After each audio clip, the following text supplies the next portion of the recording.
BPT, basic proportionality theorem और Thales theorem, इसे Thales theorem भी कहा जाता है क्योंकि इस थ्योरम को जिन्होंने दिया उनका जो साइंटिस्ट थे उनका नाम भी थेल्स ही था, इसीलिए बीपीटी थ्योरम को थेल्स थ्योरम भी बोला जाता है। यह एक बहुत ही इम्पोर्टेंट थ्योरम है। 70 से 80% चांसेस है कि एग्जाम में पूछा जाए, और एग्जाम में हमें बीपीटी थ्योरम को एक्सप्लेन करने बोला जाए तो सबसे पहले इसका जो स्टेटमेंट होता है वह लिखना जरूरी है।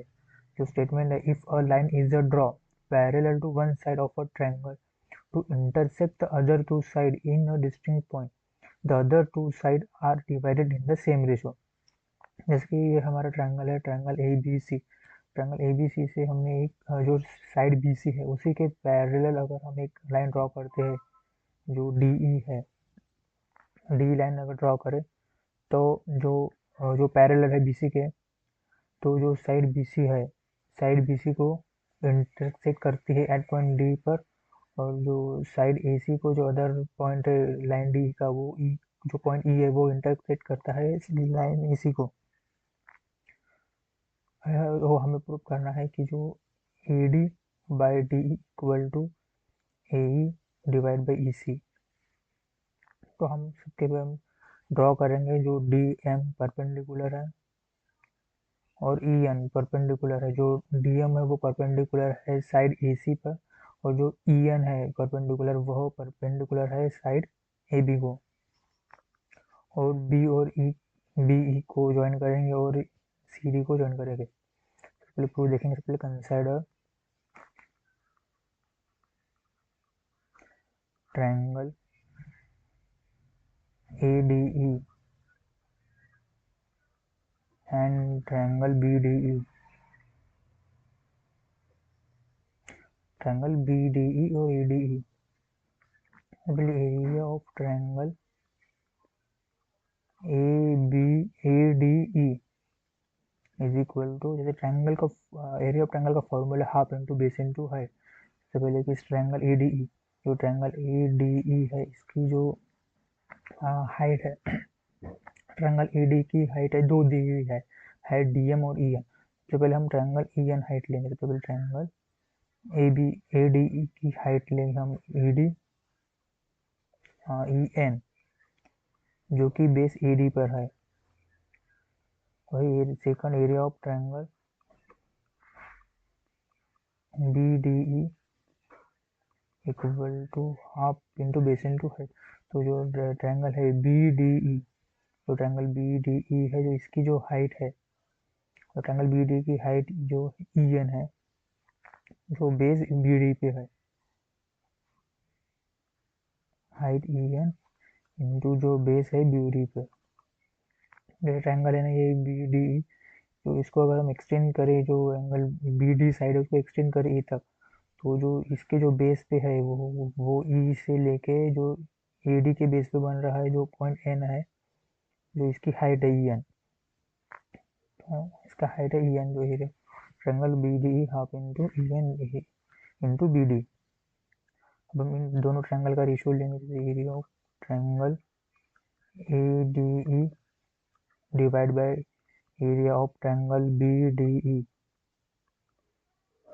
Is equal to half into E N into A D divide by half into E N into B D, जिसमें से हाफ ई एन दोनों बाजू से कैंसिल हो जाएंगे और बचेगा A D divide by B D.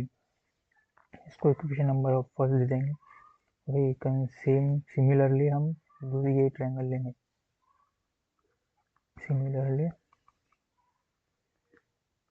Triangle A D E and triangle C D E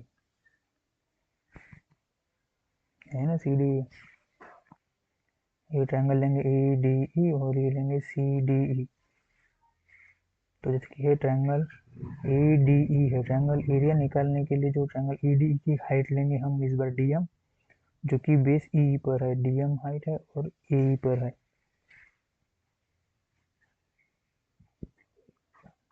area of triangle ADE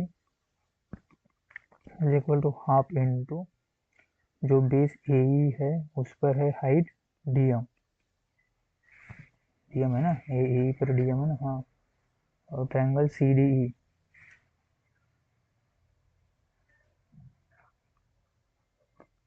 area of triangle CDE is equal to half into base into height.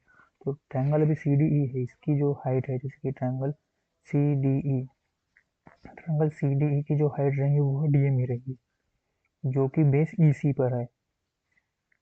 इसी पर जैसे कि देखो हमारा ऐसे ये triangle रहेगा, ये ट्रायंगल है जो BC इसकी बेस है और ये इसका एक वर्टेक्स है। तो इस ट्रायंगल ABC की हाइट कौन सी होगी, जैसे कि हम सपोज एक जो बेस BC है वहाँ से कैसे इसको एक्सटेंड करेंगे साइड BC को ऐसे, और एक परपेंडिकुलर ड्रॉ करेंगे पॉइंट A से साइड BC पर। तो जो ये हाइट रहेंगे इसको पॉइंट M दे देंगे, जो हाइट रहेंगी AM वही तो ट्रायंगल ABC की हाइट रहेंगी। सेम वही कंसेप्ट यहाँ पे यूज़ किया गया है।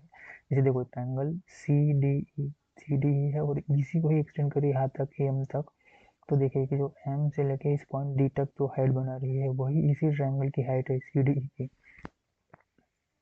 तो ट्रायंगल CDE की जो हाइट है DM into EC।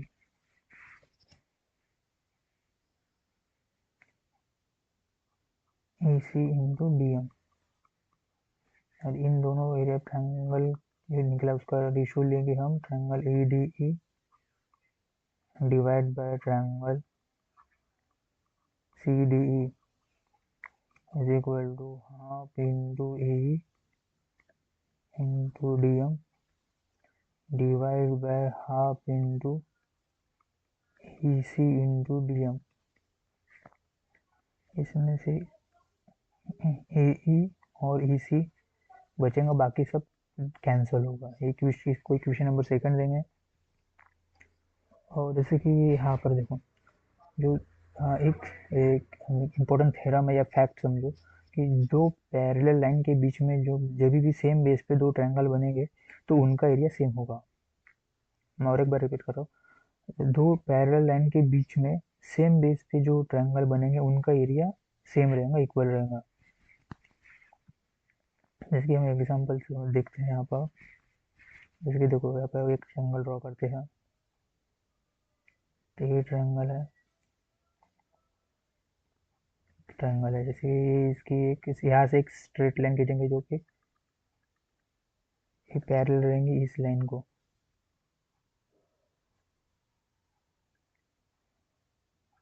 Triangle ABC,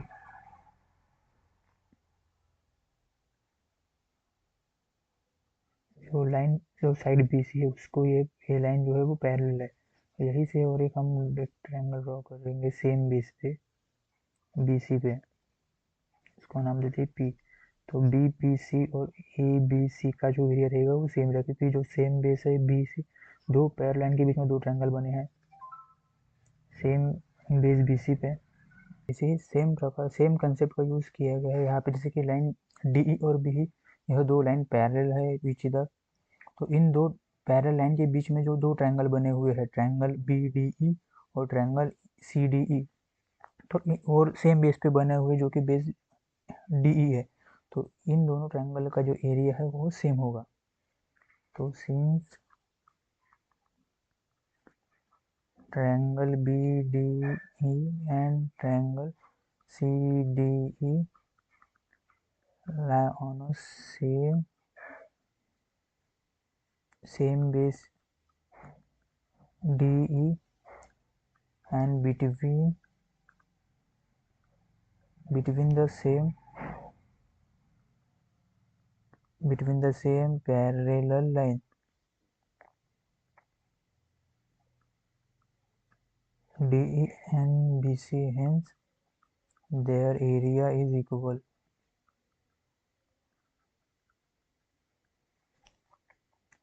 So area of triangle BDE is equal to area of triangle CDE. Equation number third, from equation 1, 2 and 3. So ED divided by DB.